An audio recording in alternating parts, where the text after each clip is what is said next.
et qui, ayant tout, disent avec une bonne figure, une bonne conscience, nous, qui avons tout, on est pour la paix. Je sais que je dois leur crier à ceux-là. Tu connais la rue, tu étais un ancien SDF, etc. Et je voulais savoir Voilà, un j'ai petit peu... vécu dans la rue pendant 8 ans. Ouais, pendant 8 ans, ouais. Ouais. Donc je la connais un peu, ouais. Et puis même avant ça, du coup, tu étais un peu dans les mouvements déchétaristes. Je sais pas si tu peux expliquer ce que c'est un déchétariste. Déchétarien. Un déchétarien, alors c'est quelqu'un qui se nourrit principalement de déchets. Pas non plus du plastique et de l'essence à siroter, hein, mais les poubelles des supermarchés, les poubelles des boulangeries, les poubelles des marchés aux légumes, les poubelles des gens. Ça peut commencer, pour pas trop vous écœurer, par les cartons à pizza sont posés je crois que tu passes près des pizzerias. Ouais. Tu les ouvres, ça contient souvent une part de pizza. J'ai bugué, c'est ça? Ouais, mais c'est bon, c'est rétabli. Ah, donc du coup, Donc ouais, tu fais les sorties de restaurants, les sorties de poubelles, etc. quoi. J'ai fait à peu près les poubelles de tout ce qui fait à bouffer, y compris les gens, quoi. D'accord. Parce que dans les poubelles des gens, il y a aussi... Ah, il y a aussi des trésors, ouais. Je sais pas... Ah là, tu bugs, là, par contre, je t'entends plus. Mais dans les poubelles qui sont balancées dans les parcs municipaux, les parts de pizza qui sont dans les cartons à pizza posés près des pizzerias sur le rebord des fenêtres ou sur les poubelles. Ah ouais, un peu partout, quoi, tout ce qui traîne. Du coup, Quentin, il demande qui sont les gens qui ne finissent pas leur pizza à 15 €.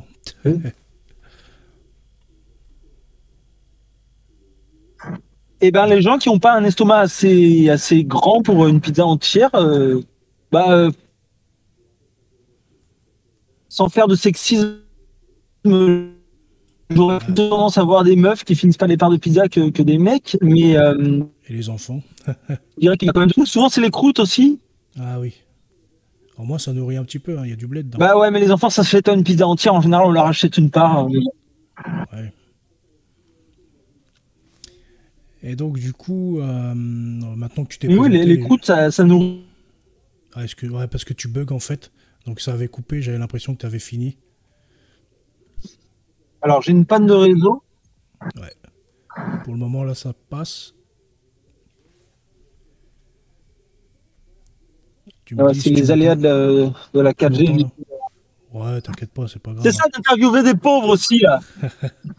Eh ouais. Et du coup, tu m'entends bien, là, Triskel?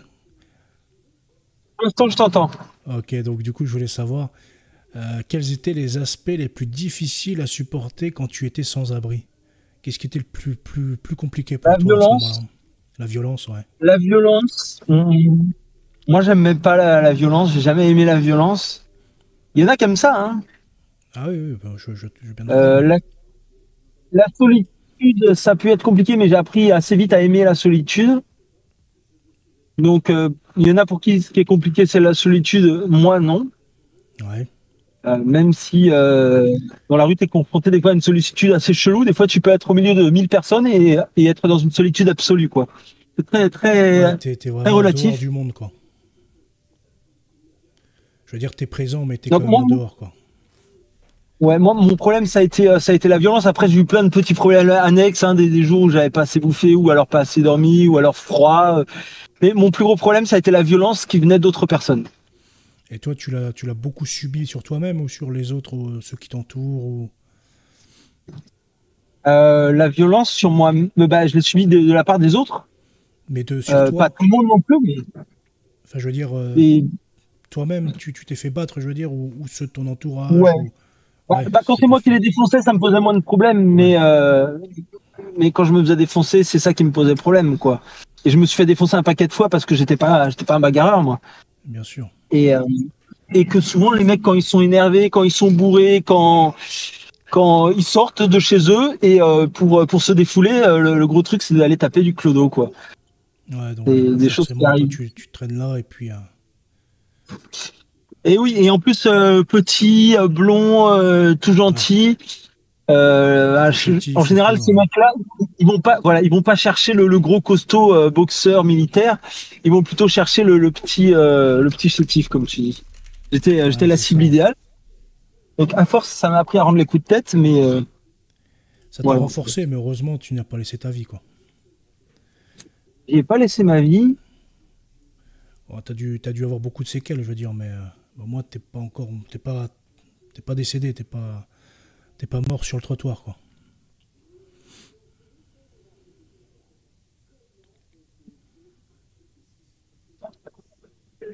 Non, je suis toujours là. Bon. Désolé. Ouais, non, j'ai pas laissé la vie. En vrai, je suis en train de réfléchir. Les séquelles que j'ai des bobos, c'était juste un petit problème sur une cloison nasale. Ouais. Il s'est jamais remis correctement. À part ça, non, j'ai zéro séquelle, de séquelles, quoi, à part psychologique. Ouais, bien sûr. Kaini dit que tu as laissé des dents. Même pas perdu de dents. D'ailleurs, il y a un mec qui m'a fini à coup de genou dans la bouche. Il s'est fêlé la rotule sur une de mes dents. Mais la dent est toujours là. Et donc, du coup, je voulais expliquer pour ceux qui viennent d'arriver ou qui connaissent pas Triskel. Donc, Triskel, c'est un ancien SDF qui est aujourd'hui, qui a un appartement, une petite fille, etc. Et qui est aussi beaucoup sur les réseaux sociaux. Il fait beaucoup de lives, où il fait des lives poubelles. Il va fouiller les poubelles, il fait des lives, des loots, comme on dit. Il fait des loots. Ouais, alors qu'on soit clair, aujourd'hui, j'ai plus besoin de fouiller les poubelles pour bouffer comme avant. Ouais. Si je le fais, c'est à la fois par plaisir, par passion et par envie d'éviter le gâchis, quoi. Parce que ça me fend le cœur, tous ces objets qu'on peut sauver, ça me rend fou, en fait. Plus que ça me fend le cœur, ça me rend fou maintenant. C'est vrai que c'est un peu obsessionnel, quoi. C'est à la limite du toc. Ouais, c'est ça. Donc, du coup, et en plus, ça a dévié de la nourriture, c'est passé aux objets maintenant, quoi. C'est vrai que maintenant, tu chies beaucoup pour les objets, quoi. Ben, disons qu'avant, j'allais aux poubelles exprès, je savais que les supermarchés fermaient à telle heure, j'allais me charger à telle heure. Sur la fin, quand j'avais un camion, je remplissais le camion avec la bouffe. Et j'avais réussi à établir un circuit pour écouler la bouffe. C'était assez compliqué, mais j'arrivais à écouler la bouffe.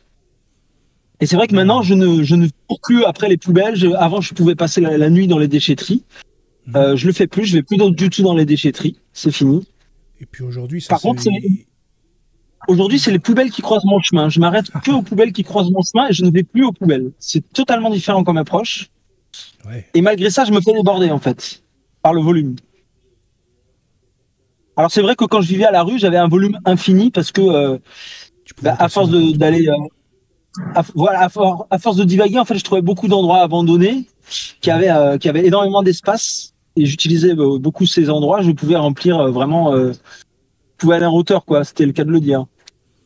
C'était plus des châteaux forts, c'était des forteresses que j'arrivais à trouver. Et du coup, il doit rester quelques-unes de tes planques encore aujourd'hui. Mais du coup, alors mes planques, à mon avis, se sont toutes vidées, quoi. Hein. Ouais, après au fur et à mesure. Mais du coup, pour les déchetteries, maintenant, c'est ultra sécurisé. C'est vrai qu'ils ont déployé des grands moyens pour éviter que les gens aillent dedans, quoi. À ce point-là, parce que moi, je me rappelle que sur la fin, il y avait déjà des caméras et soi-disant des portails. Mais sur chaque déchetterie, j'arrivais à trouver un trou dans le grillage fait par les manouches du coin. Et voilà, je rentrais sans infraction. Au pire, s'il fallait escalader une grille, j'escaladais une grille, quoi, mais sans rien abîmer. C'est vrai que moi, chez moi, les grilles, elles sont très très hautes et puis c'est filmé. Après, la caméra en son, on ne sait pas si elle marche ou pas, mais c'est du gros grillage vert, là, je sais pas si tu vois. Du truc bien solide. Bon, après, ça se découpe facilement. Mais... Plus c'est solide, plus c'est facile à escalader sans l'abîmer. Ouais, c'est vrai. Tu vois vrai. Mais moi, j'avais plutôt tendance à escalader la grosse porte là, avec en fer. Et, la barrière, l'enfer, là. Avec les... Bah voilà, les caméras, je me dis c'est bien, ça prouve que je laisse propre derrière moi. Et quand les flics viennent, qu'ils voient que t'es à l'arrache, que t'es pauvre et que tu fouilles des poubelles, les flics m'ont jamais fait chier dans les déchets. Après, peut-être que j'ai eu la chance aussi. Ouais, c'est vrai. Après, peut-être qu'à cette époque, c'était quand même encore moins... On était moins dans l'ère procédurière d'aujourd'hui, quoi. C'est vrai qu'aujourd'hui, voilà, peut-être que procédurier, quoi. À l'époque, les gens savaient pas aussi qu'il y avait autant de trésors dans les poubelles et... Bon, je sais pas. Du coup, Posty lance un grand merci à tous les manouches pour avoir merci à tous les grillages. Merci à tous les manouches qui ont fait des trous dans les grillages des déchetteries. Ça m'a beaucoup servi. Du coup, j'ai jamais eu à faire un trou dans une déchetterie, moi. C'est ça le côté cool. Ah bah, tu vois, Mais bon, c'est vrai que au moins, on pouvait pas te retenir ça si tu te faisais choper, quoi. voilà, il n'y avait pas de dégradation, il y avait subtilisation de déchets, voilà, vol de déchets, on aurait pu retenir ça contre moi. Bon, ouais. Est-ce que ça fonctionne bien devant un juge? Le vol de déchets? Ton travail de l'école est dans le coffre. Le vol de déchets, alors devant un juge, je ne sais pas, puisque les flics m'ont jamais fait chier pour ça. Et à la fois où les flics sont venus m'emmerder à la déchetterie, ils m'ont pas fait chier, ils m'ont laissé repartir. Ils ont regardé ce que j'avais mis dans mon coffre et ils m'ont dit bon bah allez-y quoi. Hein. Et du coup, d'après toi, de ton avis à toi, pourquoi est-ce que tu penses que la société actuellement a tendance à exclure les personnes un peu défavorisées, et puis même on entend certaines personnes considérer qu'elles ne sont pas du tout utiles dans la société. Est-ce que tu penses que toi, tu étais utile dans la société? Est-ce qu'un pauvre est utile dans la société finalement? Alors, moi, quelque part,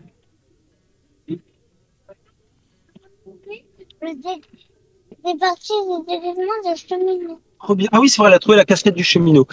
Moi, Et aussi le truc pour arrêter le train et pour dire au train de repartir. La petite Elina. Stop, c'est stop. du coup, moi, j'ai l'impression d'être utile à la société de par les déchets que j'empêchais la société de détruire en les réutilisant, en les redonnant, en les revendant. C'est vrai que c'était essentiellement de la nourriture et c'est vrai qu'en plus, la nourriture, d'un regard extérieur, les gens avaient tendance à me féliciter de ça, à me dire effectivement tu empêches du gâchis. Je l'ai beaucoup moins avec les objets, ça. Avec les objets, les gens me disent tu ramasses des merdes, alors qu'avec la bouffe, les gens me disent c'est bien, tu évites le gâchis. Donc bon, je pense que c'est une histoire de morale, tout simplement.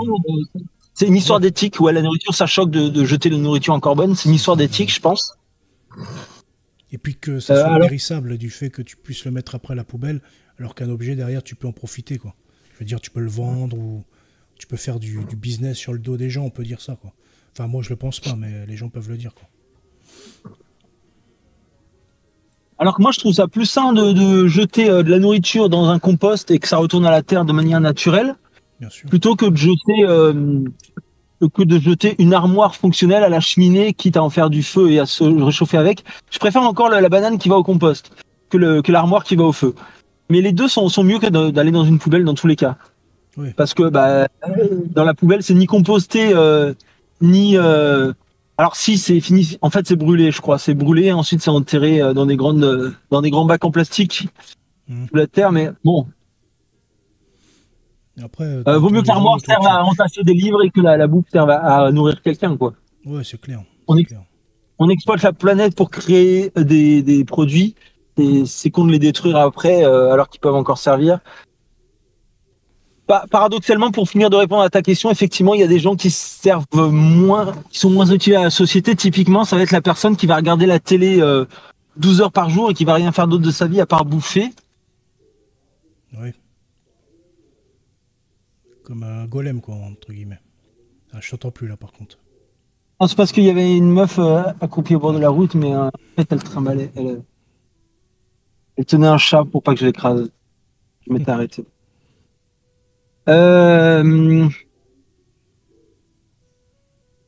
Bref. Comme un golem, non, je sais pas. Enfin, après, il y a des gens qui sont en dépression. Hein. Ils passent le jour. Je parle à Napolis Lina, c'est le Cato qui fait une interview sur sa chaîne YouTube. Et du coup, ça peut être des mecs qui sont en dépression, ça peut être des mecs qui adorent la télé, qui kiffent leur vie aussi. Et ça, on peut leur souhaiter que ça finalement, même s'ils apporteront pas grand-chose à la société. Et encore, on va savoir si le mec, il va pas regarder la télé pendant 50 ans et après, il va écrire un dictionnaire, quoi, tu vois. Bon. Bien sûr, on peut pas savoir de ce que les gens peuvent, l'utilité des gens finalement. Personne ne peut dire toi tu es inutile ou machin. Par contre, les mecs qui regardent la télé pendant 10 heures par jour parce qu'il est dépressif et qu'il n'arrive pas à se décoacher de ça, c'est triste. Moi-même, quand j'ai eu 15-16 ans, j'ai eu une période télé où je m'enfermais dans ma chambre avec une télé. Ma mère a fait la connerie de mettre une télé dans ma chambre, mais c'est sûrement ce que je demandais à l'époque, j'en sais rien. Et Et voilà, et peut-être que tous les ados passent par cette phase-là, mais il y en a qui vont y passer leur vie. Sur le nombre, il y en a forcément un qui va passer sa vie à regarder la télé. C'est triste. C'est triste. Je lui souhaite de trouver une autre voie, mais... Gladio nous disait, j'ai déjà eu de très bonnes discussions avec les SDF. Certains ont même réussi à se sortir de leurs conditions et cela fait plaisir à voir. Ah, clairement, ça fait plaisir à voir. Ben, moi, j'ai réussi à avoir un toit sur la tête. Paradoxalement, j'ai plus été malheureux avec un toit au-dessus de la tête que dans la rue. Ah, ce que beaucoup dans la rue, j'étais extrêmement heureux parce que extrêmement sollicité. C'est vrai que quand tu es sollicité, ça veut dire que tu as toujours un truc à faire, tu n'as pas le temps de t'ennuyer, tu n'as pas le temps de cogiter, tu n'as pas le temps de pencher à des choses tristes. Tu es toujours occupé. De toute façon, tu es obligé parce que tu dois trouver à manger, tu dois trouver un endroit où dormir, tu dois tout le temps. Tu peux pas, en fait... te permettre de refoutre. Et tant mieux en fait, parce que c'est en rien foutant finalement que la dépression s'installe. Et alors, et inversement, en foutant des choses tout le temps, c'est le contraire de la dépression qui s'installe. En étant tout le temps sollicité, te découvre une énergie terrible, colossale. Je me suis découvert moi-même dans la rue. Hein. Bah, de toute façon, on a qu'à regarder les chiffres. En Afrique, il y a quand même moins de dépression qu'en Occident. Quoi. Et donc, tout ça, ce matérialisme, etc., qui apporte la dépression. Quoi. On trouve plus facilement un lit. Quand on n'est pas dans la rue, on trouve plus facilement un lit. Oui, c'est vrai, mon cœur. Mais Sinon, à manger. Oui. Mais moi, mon problème, Elina, c'est que j'ai toujours eu ce problème déjà de base, c'est que tu me donnes un endroit avec un lit, avec un frigo plein et avec la fibre, je ne fous plus rien de ma vie. Tu me mets dans un endroit où je dois tout construire de mes mains, et ben, je suis obligé de construire de mes mains et c'est mieux. Je fais plus de choses. Mais bon, il faut que j'arrive à concilier les deux. J'essaie de fusionner les deux. Mais ouais, c'est un travail qui se fait petit à petit, quoi. Et du coup, j'avais une question également concernant la charité. Tu sais, tout le monde dit que il y a un stéréotype clairement selon lequel les riches ne contribuent pas aux plus démunis. D'après ton expérience, est-ce que ce sont plus les riches ou les pauvres qui t'ont aidé quand tu étais dans la rue? Parce que les deux donnent. Je sais pas si c'est dissociable. Il y a des riches qui donnent et d'ailleurs qui donnent beaucoup. Il y a des pauvres qui donnent. Ils ne peuvent pas donner beaucoup parce qu'ils sont pauvres. Ouais, bien sûr. Les deux donnent. Il y a des catholiques qui donnent. Il y a des musulmans qui donnent. D'ailleurs, on parle de la charité chrétienne, mais chez les musulmans, il y a un truc, je ne sais pas comment ça s'appelle, qui oblige entre guillemets les musulmans à donner pendant certaines périodes. La dîme. Je ne sais pas comment ça s'appelle. Ils sont obligés de donner quand ils croisent la hagra. Ouais. Mais ça doit porter un nom. Je veux de la lumière pour descendre. L'aumône. Oui, mais c'est une forme d'aumône. Mais je crois que peut-être qu'eux c'est plus pour la bouffe ou quoi. Mais par contre, eux ils sont obligés de le faire. Ça peut être la bouffe, ça peut être l'argent, et ils sont obligés de le faire. Les chrétiens, ils sont pas obligés de le faire. Et d'ailleurs, tu vois qu'il y a si, les chrétiens sont obligés de le faire. Je suis pas sûr qu'ils soient obligés. La charité est obligatoire. En tout cas, à une époque, il y en a qui en profitaient, qui faisaient la manche à la sortie des églises. Je sais pas si tu te rappelles, j'en vois moins des comme ça. Ah oui, bien sûr. Après, c'est vrai que... Bon, moi, j'habite pas en grande ville, donc j'en croise beaucoup moins, du coup, forcément. Mais moi, je vais dans des messes, dans des petits patelins, donc il n'y a pas encore de SDF très voyant, quoi, très visible. Et pour répondre à une autre de tes questions, j'ai survolé vite fait des questions. Ouais. Tu disais c'est mieux d'être SDF en ville ou à la campagne. Ouais, c'est ça. Alors moi, je préfère la ville. J'ai plus été en ville. Pour ça, en tout cas, peut-être qu'à la campagne, c'est plus facile de s'installer dans un bâtiment abandonné, mais finalement, tu finis par recréer autre chose que la vie de SDF. Quand tu es vraiment SDF errant, c'est plus facile la ville, c'est plus facile de trouver des endroits où dormir, des préaux, des chantiers de démolition, des poubelles pleines de bouffe. À la campagne, tu es obligé finalement soit de voler dans les champs, donc c'est du vol, soit de demander aux gens, et tu es obligé de faire du social. Dans la ville, tu n'es pas obligé de faire du social, tu n'es pas obligé de compter sur la charité, tu peux te débrouiller toi-même. Le facteur débrouille est beaucoup plus important dans la ville que dans la campagne. Donc en trouvant un chantier abandonné pour dormir, en allant fouiller la poubelle d'un supermarché pour le bouffer, c'est plus facile aussi plus de chances de trouver à manger dans la grande ville qu'à la campagne. Mais après, tu as aussi le facteur risque qui est plus important, avec la violence notamment. Oui. Encore que l'alcool rend violent et chez les Bretons, ça picole sec. Ah, en Bretagne, ça picole sec. Ça parce qu'il y a des petites campagnes en Bretagne. Mais en Bretagne, ça picole sec. Alors, Jean Cooper demande comment Triskel s'en est-il sorti de la rue? Ouf. Je m'en suis sorti parce que en allant vivre en Bretagne, justement, en tombant sur une fille qui en avait marre de vivre avec moi dans un camion, elle s'appelle Marie. La suite viendra peut-être au prochain numéro. Du coup, t'es arrivé là? Ouais. Bon, en tout cas, je te remercie d'avoir répondu à toutes ces questions quand même. Ça fait quand même presque 20 minutes, je crois que tu es là. Et du coup, pour ceux qui veulent te suivre, tu peux donner tes réseaux avant de partir? Oui, alors sur YouTube, c'est Triskel, Triskel. De toute façon, je mettrai en description tes réseaux aussi. Hein. Yes. Oh. Est-ce que tu penses qu'on pourra la finir plus tard, sinon? Un autre jour? On pourrait essayer, on pourrait essayer un autre jour, si tu veux, il n'y a pas de problème. Il reste quelques questions, il y a de quoi faire, hein, du coup. Mais au moins pour cette partie-là, comme ça, au moins, il y aura tes liens pour ceux qui veulent te suivre. Je mettrai en description aussi pour ceux qui veulent te connaître, ceux qui ne te connaissent pas. Parce que malheureusement, tu es quand même assez populaire, mais plus dans le milieu du forum, comme je disais, 18-25. Où là, voilà, on a une grosse communauté et on se connaît, donc c'est pour ça. Mais à l'extérieur, on te connaît un peu moins, quoi. Je vais décharger la voiture avec toi. Après, c'est vrai que matériellement, je suis sorti de la rue, j'ai un toit au-dessus de la tête. Dans la tête, j'y suis peut-être toujours resté, en vrai. 8 ans, c'est trop long, suffisamment long, en fait, pour qu'il se passe un truc psychologique Et je m'identifie plus à un clodo qu'à un cadre aujourd'hui. Ouais, bien sûr. Alors que pourtant, j'ai plus rien d'un clodo, à part la barbe. Je veux dire, j'ai un toit au-dessus de la tête, effectivement, j'ai le frigo plein. J'ai un gosse, j'ai... Bon, une meuf avec qui c'est compliqué, quoi, extrêmement compliqué, mais... Ouais. Après, ça veut rien dire. Il y a des clodos qui ont des meufs. Moi-même, quand j'étais à la rue, j'ai eu pas mal de meufs. D'ailleurs, on peut en parler, mais c'est peut-être quelque part plus facile de pécho quand t'es clodo que quand t'es assujetti à une routine qui t'enferme et qui t'empêche de communiquer avec le monde extérieur. C'est sûr. Alors, c'est pas tous les clodos. C'est pas tous les clodos qui arrivent à parler à tous les gens qui croisent, mais quand t'es clodo dans un centre-ville et que tu arrives à te pousser au cul pour parler à tous les gens que tu croises, tu peux croiser potentiellement beaucoup de monde. Et quand tu croises 1000 personnes, quand tu croises 1000 personnes dans la journée, et 1000 personnes c'est croisable dans la journée, tu peux tomber amoureux plusieurs fois par jour, en vrai. Ouais, surtout si tu as un cœur d'artichaut, et puis toi t'es blond aux yeux bleus, donc forcément t'es... Voilà. Ouais. T'as déjà le physique avec la grosse barbe.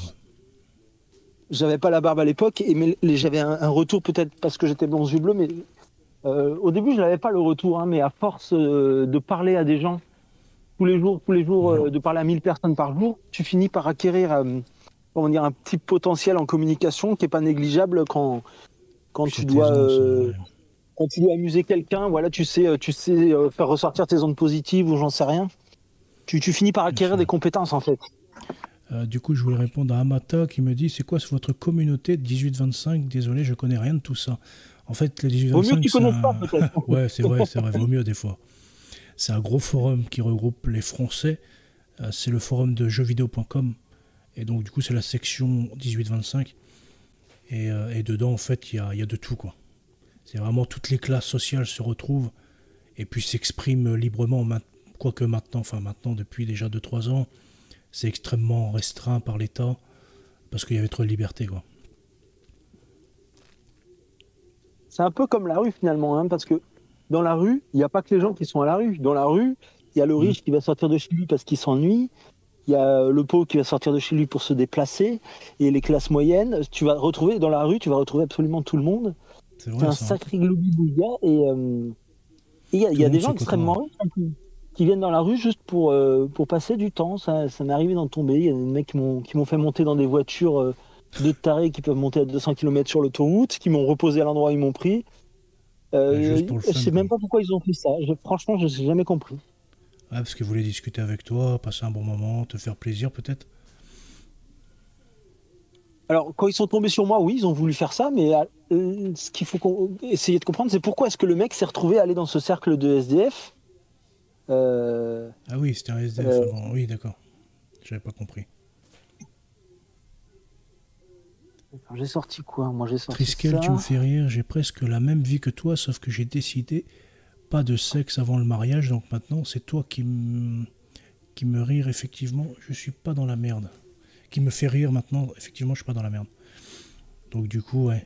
Cédric a la même vie que toi, sauf que lui, il attend le mariage avant d'avoir des relations sexuelles comme le catholicisme le veut. Pourquoi Triskel a eu des problèmes de police en 2012 avec EDF? Oh, ça, c'est une longue histoire. Ouais, il fait les SDF abstinents, ton ami Cédric, c'est ça? Il me dit qu'il a à peu près la même vie que toi. Donc après, je sais pas s'il est SDF. Mais en tout cas, il est abstinent dans les relations sexuelles. Alors. Bon, après, moi, je ne prône pas l'abstinence. Mais bon, chacun est libre de faire ce qu'il veut, hein, bien sûr. Je ne l'interdis pas non plus, quoi. C'est vrai que même des fois, tu peux avoir certaines relations qui vont... Tu vas te sentir sali après, j'en sais rien. Ouais, bien sûr, et, forcément. Mais en tant que catholique, nous, on se doit d'attendre le mariage pour avoir des relations sexuelles. Parce que là Cédric est catholique, donc c'est pour ça qu'il a l'abstinence, quoi. Oui, mais même aujourd'hui, je crois qu'il y a beaucoup de catholiques qui ne prônent plus l'abstinence. En tout cas, il y en a. Est-ce que d'ailleurs, toi, tu l'as... Non, mais qui le pratiquent, oui. Enfin, toi, tu l'as pratiqué avant de tomber sur ta femme? Ah, moi, j'étais pas catholique avant d'être avec ma femme, donc du coup... malheureusement, j'ai pas pu le pratiquer. C'est ça la bonne solution. Les gars, vous avez entendu, il faut être catholique, mais qu'une fois que vous avez trouvé la femme de votre vie. Avant, il faut pas l'être. Malheureusement. Après, ça a un bon côté et un mauvais côté, quoi. C'est vrai qu'après, j'aurais préféré être catholique de la naissance et puis mener une meilleure vie que j'ai menée, mais après, c'est comme ça. Le Seigneur vient nous chercher à l'heure qu'il veut. Mais normalement, du coup, oui, pour la religion catholique, c'est un péché... mortel d'avoir des relations sexuelles avant le mariage. Et donc ça, il faut le confesser. Oui, c'est mortel, c'est-à-dire, si le catholique meurt dans cet état de péché mortel, il va directement en enfer. Mais il n'y a pas de porte de sortie, genre... Ah non, là, c'est le par péché exemple, mortel, c'est le péché mortel. Moi, j'ai un rapport à Dieu... déjà, je suis pas catholique. Même pas vraiment croyant au sens littéral du terme. Je ne crois pas en un Dieu unique. Ouais. Oula, c'était quoi ce bruit? Mais déjà, j'avais deux rapports à la religion dont je voulais te parler. De un, très vite, gamin, tu comprends ce que signifie Dieu. Et je me suis toujours imaginé... Tu là, mon cœur, devant la cuisine. Je me suis toujours imaginé une sorte d'œil... Le travail, il est là, devant la cuisine. Une sorte d'œil bienveillant qui me voit, qui peut m'aider éventuellement, mais surtout qui me juge pour ou pas m'offrir l'accès au paradis en fonction de mes intentions. Et donc, même sans croire en Dieu, je me disais toujours, moi, je suis toujours comment dire, équipé de bonnes intentions. Il n'y a pas de raison que j'aille pas au paradis, quoi. Même si le travail, il est là. Même si Dieu... je me disais, même si Dieu existe, c'est pas grave parce que... même si Dieu existe, c'est pas grave que je crois pas en lui. Parce que si Dieu, il existe, il est en chacun d'entre nous. Et lui, il croit en moi. Donc même si je crois pas en lui, c'est pas grave. Il s'en foutra tant que je suis quelqu'un de bon, quoi, entre guillemets. Et j'ai toujours eu l'impression d'être quelqu'un de bon. Donc je me suis dit, j'irai au paradis, quoi, même si je crois pas en lui, il s'en foutra, il est pas con. Mais c'est plus compliqué que ça pour nous. Ben oui, c'est plus compliqué que ça. Et je me suis même demandé si ça se trouve, il est con. Désolé, hein. Il est juste surtout. Et la justice, forcément, tout doit se payer, quoi. C'est-à-dire qu'il t'a mis l'intelligence pour le découvrir, pour le rechercher. Il t'a gravé ses lois dans ton cœur. Donc logiquement, l'homme est fait pour trouver Dieu, pour chercher Dieu déjà. Après, il y a des questions très, très cheloues. Par exemple, pourquoi est-ce qu'il y a 6 millions ou 6 milliards de personnes qui ont payé? Qu'est-ce qu'elles ont fait? Tu vois ce que je veux dire? Qui ont payé, c'est-à-dire qui ont payé quoi? Pourquoi est-ce qu'il a laissé passer des trucs comme la Shoah, par exemple? Ah.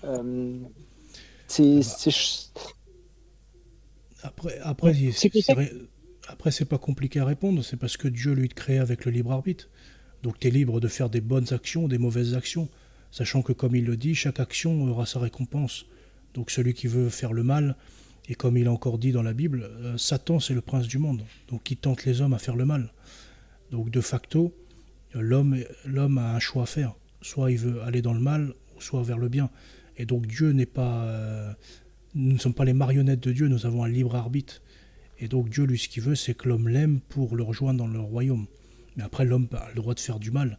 Et donc, par exemple, pour prendre la Shoah, si tu veux, l'homme a fait le choix de faire du mal. Et Dieu ne retiendra pas le bras, sinon on serait des machines. C'est-à-dire, la nature est déjà soumise à Dieu, et il a voulu créer l'homme qui ne soit pas soumis, c'est-à-dire, l'homme doit écouter Dieu, etc. Donc, mais je veux dire, donc la punition, en fait, la punition, elle est dans l'au-delà, et c'est Hitler qui va être puni en allant... C'est Hitler qui va être puni en allant en enfer, et tous les autres iront au paradis. Toi-même, en fait. C'est parce que vu que tu as fait le mal, tu récolteras ton salaire à la fin, quoi. Et si tu as refusé de chercher Dieu, etc. Après, nous, on a l'enfer, on a le purgatoire et on a le paradis. Après, par exemple, nous, en tant que catholiques, on ne peut pas dire, par exemple, que toi, tu vas aller en enfer parce que machin. Et on ne peut pas préempter quelqu'un ou l'envoyer en enfer parce que, comme certains saints le disent, par exemple, c'était le curé d'Ars qui disait, entre le pont et l'eau, la personne a pu se convertir, tu vois. Donc on ne peut pas préempter quelqu'un et le mettre en enfer, c'est pas possible. Mais voilà, chacun reçoit son salaire, quoi.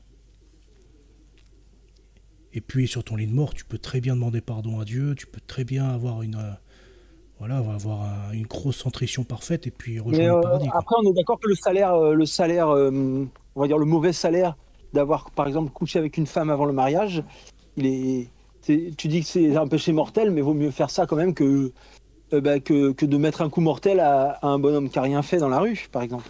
Bien sûr, mais tous les deux méritent le péché mortel quand même. Enfin, c'est du péché mortel quand même. Mais après, ce que tu appelles le péché mortel, c'est aller en enfer, quoi. Voilà, c'est un péché qui t'envoie en enfer s'il n'est pas repenti. Si tu t'es pas repenti, si tu t'es pas confessé. Et si tu meurs dans cet état. Mais pour moi, personnellement, Dieu, il y en a certains, ils vont dire machin. Mais je veux dire, si tu es en état mortel, je pense que Dieu il va essayer de faire en sorte que tu meurs quand tu es le plus... en meilleure posture, on va dire, tu vois. Il va pas attendre que tu pêches mortellement pour te tuer, hop, tu vois ce que je veux dire. Il va attendre le dernier moment parce qu'il est patient. Le dernier moment de ta conversion. Et du coup, est-ce qu'on peut se confesser auprès de n'importe qui? Il faut obligatoirement que ce soit auprès d'un prêtre? Il faut que ce soit un prêtre catholique. Puisque seul lui a reçu le pouvoir de Jésus pour délier et lier tout ce qui est sur la terre et au ciel. Donc seul lui peut pardonner avec l'évêque et le pape. Qui est-ce qui confère à un être humain le pouvoir d'être un prêtre catholique? C'est Dieu lui-même? Du coup, c'est par les sacrements, par les pouvoirs que Jésus a laissés à Pierre, à son apôtre Pierre. Et du coup, le pape est successeur du premier apôtre Pierre. Et du coup, les pouvoirs sont transférés au fur et à mesure des siècles. Et du coup, mais tu penses quoi de la chrétienté non papale? Par exemple, moi je connais des chrétiens qui en ont un peu rien à foutre du pape, et même certains en ont rien à foutre de la Bible. Tu penses quoi de ces chrétiens-là? Ils sont pas chrétiens déjà. Et alors, par exemple, et ceux qui ont... n'est pas chrétien. Et ceux qui pas adultes, mais qu'on va dire qui suivent la Bible, mais qui n'ont rien à foutre du pape. La chrétienté non papale, elle existe quand même. Non, ça existe, je veux dire, visiblement, mais ça ne fait pas partie de Jésus-Christ. Jésus-Christ a dit « mon Église ». C'est-à-dire, à Pierre, fais paître mon Église, pas mes églises. Donc il n'y a qu'une seule église et c'est celle de Pierre. Celle de Pierre, c'est le Vatican. Donc depuis 2000 ans. Quelqu'un qui ressent en lui le pouvoir, un pouvoir conféré par Dieu qui lui permettrait de faire le bien autour de lui et d'écouter la parole d'autrui, pour une confession par exemple, s'il n'a pas été adoubé par une sorte de hiérarchie humaine, il sera inapte à confesser quelqu'un selon toi? Bah, c'est pas selon moi, c'est selon Dieu. Il n'a pas reçu, donc il n'est pas légitime Si c'est Dieu lui-même qui lui dit, qui lui parle dans sa tête et qui lui dit tu peux confesser les gens. Ça sera pas Dieu, ça sera le diable du coup qui lui dira. Parce que Dieu ne peut pas renier sa propre église et ses propres enseignements ni sa loi. Donc ça sera le diable qui lui parlera dans sa tête. Ou le LSD. Ou le LSD, ouais.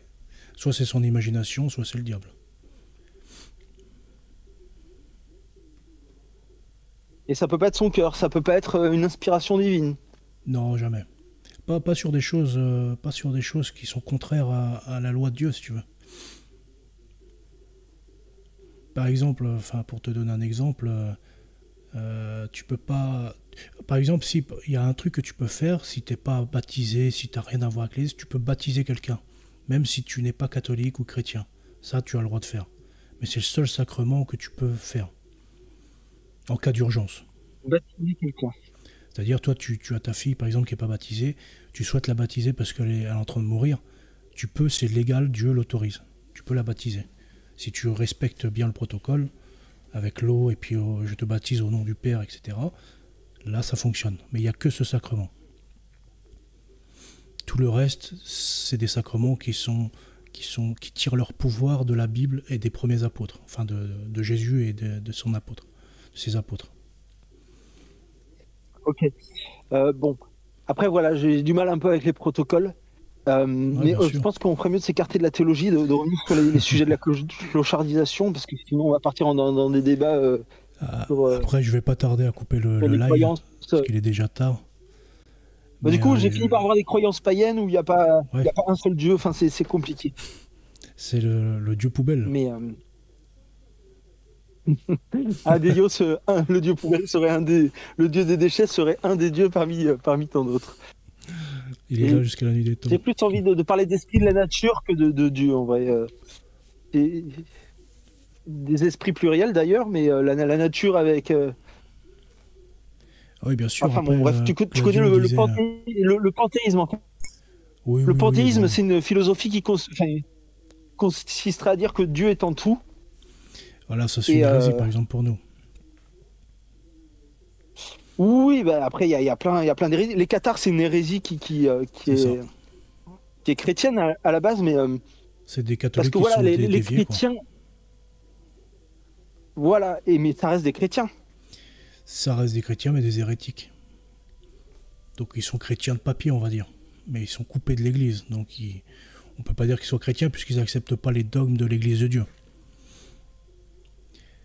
Gladio dit: Dieu nous encourage à la perfection, raison pour laquelle on est encouragé à ne pas pécher, même si là, à mon humble avis, il est impossible d'être sans péché. Bien sûr, personne n'est sans péché, sauf la Sainte Vierge Marie et Jésus. Tout le monde pêche, même les saints, ils péchaient 40 fois par jour. Mais des péchés véniels, pas mortels.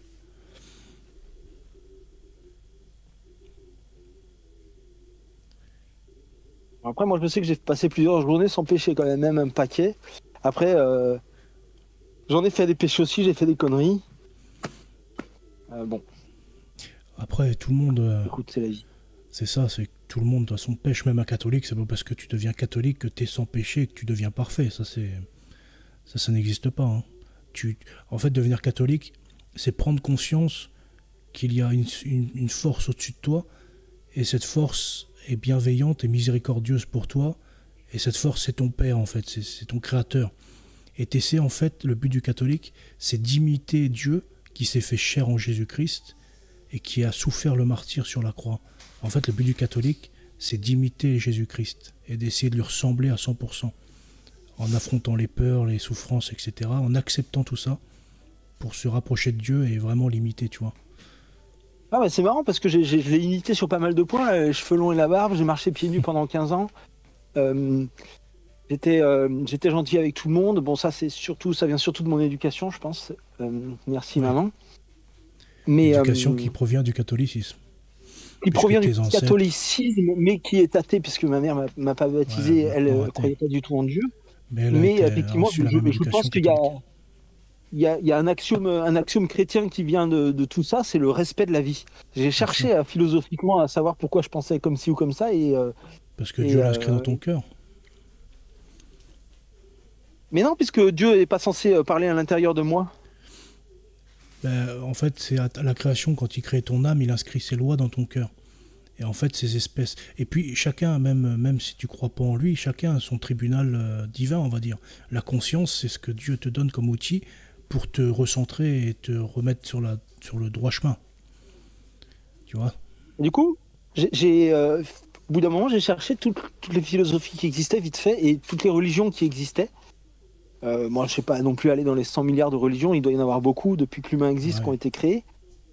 Et parmi les 10 religions les plus pratiquées dans le monde, il y en a une qui a beaucoup retenu mon attention. Je ne sais pas si tu connais le jaïnisme. Le jaïnisme, ça me dit rien là. Alors d'après Internet, ce serait la 10e religion la plus pratiquée au monde, et elle existerait depuis 8000 ans avant Jésus-Christ. Et elle a pas mal de particularités, c'est chelou, mais justement, les prêtres jaïns tendent vers la perfection absolue du respect de la vie et de la non-violence. C'est-à-dire qu'ils ont, par exemple, ils s'interdisent de vivre la nuit pour pas brûler des papillons avec la lumière de leur bougie, ou pour pas écraser des fourmis parce qu'ils ne voient pas où ils foutent les pieds. C'est un peu excessif là quand même. C'est très excessif. Alors c'est que les prêtres qui sont tenus à ça, genre les prêtres jaïns. Bon, déjà, le jaïnisme encourage au végétarisme, mais les prêtres jaïns, eux, ne mangent même pas de morceaux de plantes vivantes. Ils sont obligés de prendre des... Alors je crois que c'est soit des tubercules, soit des fruits. Mais... Ah oui, d'accord. Après, ça a l'air d'être assez compliqué. Je ne sais plus exactement le régime alimentaire des prêtres, mais ça a l'air d'être assez compliqué de vivre le jaïnisme de manière absolue. Après, c'est pas... Ils demandent aux gens de tendre vers une perfection, et je trouve que c'est bien quand même de proposer une perfection. Et t'es pas puni si tu es pas parfait. Et par exemple, c'est la première communauté qui a encouragé le port du masque pour éviter de tuer des bactéries en les respirant. Ils sont vraiment allés loin. Hein. Mais ce qui est marrant, c'est que on s'est mis à porter le masque 20 000 ans après. Alors non, 10 000 ans après. Je sais pas si les dates sont vraies. Hein.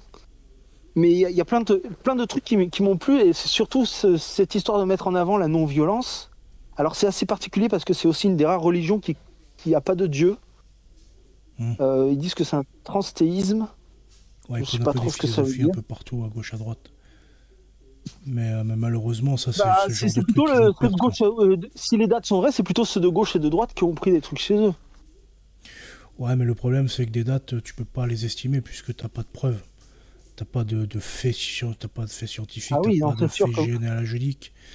Tu vois, c'est comme moi, j'ai que Wikipédia. Ouais. J'ai que mes livres passés sur Wikipédia comme source. Donc, le catholicisme, si tu veux, on a nos papyrus, on a les preuves scientifiques, généalogiques, etc. Tu vois, c'est basé sur quelque chose. Jésus-Christ a bien existé, il y a le linceul qui est encore étudié. Attends, je réponds juste à quelques questions. Peux-tu, s'il te plaît, expliquer pourquoi les catholiques se sont séparés des chrétiens et sont devenus catholiques ? Pourquoi les catholiques se sont séparés des chrétiens ?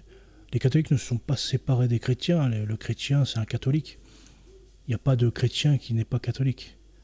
Tous ceux, les protestants le qui se disent chrétien, il est catholique ? Il n'est pas catholique. Il est ni chrétien. Il se dit chrétien, mais il n'est pas chrétien.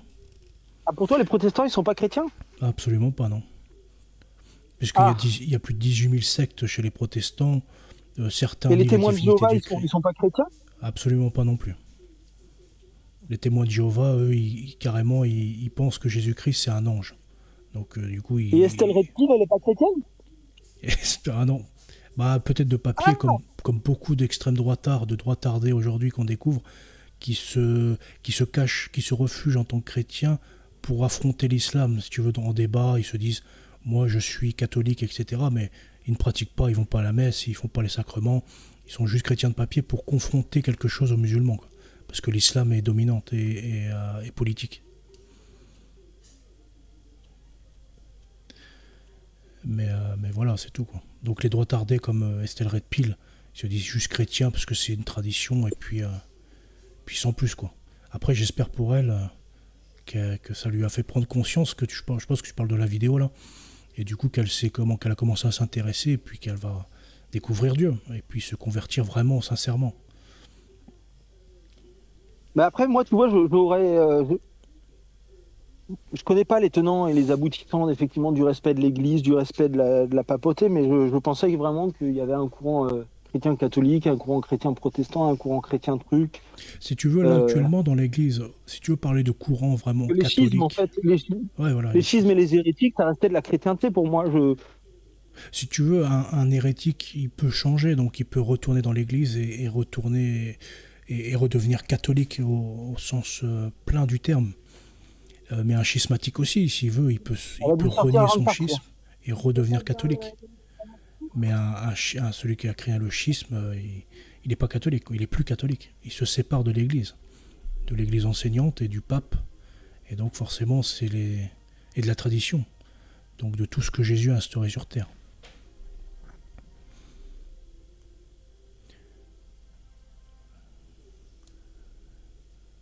Je sors de la boxe, je regarde avec Rose.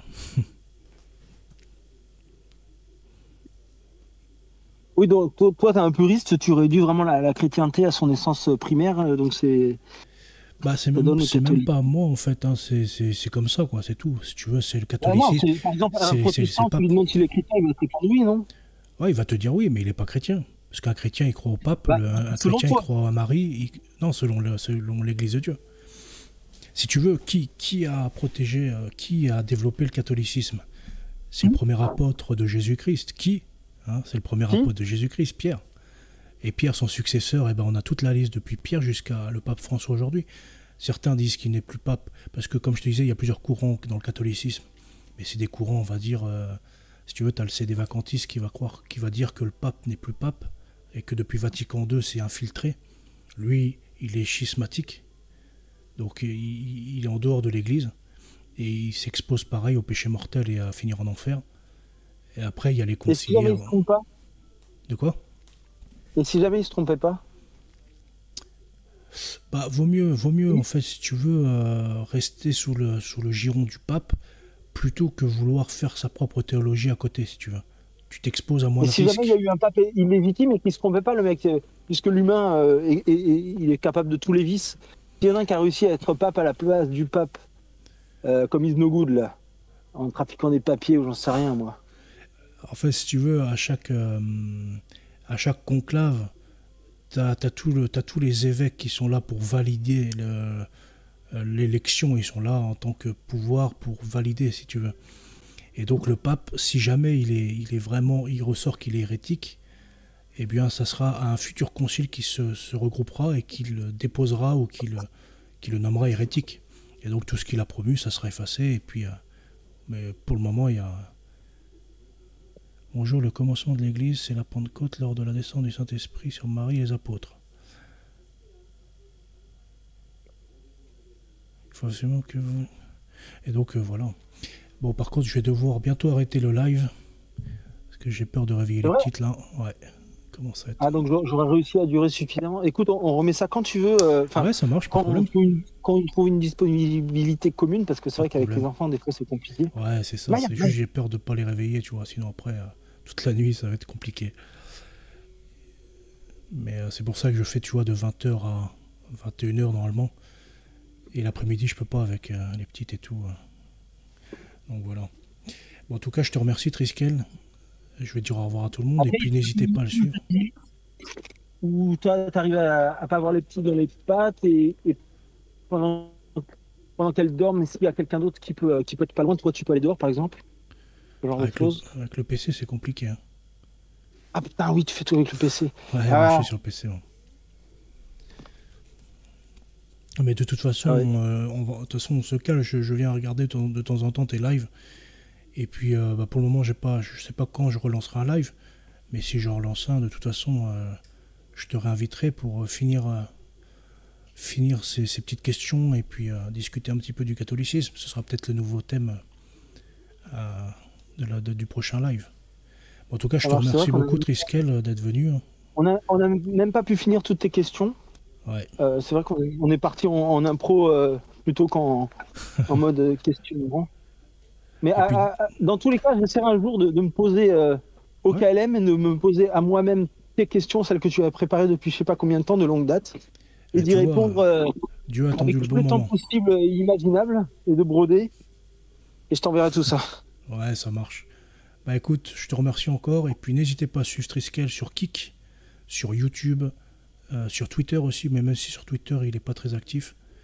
Mais en tout cas, ouais, sur Twitter, je suis assez actif. Et en tout cas, il partage toute sa vie. Vraiment, il n'y a aucun secret pour personne.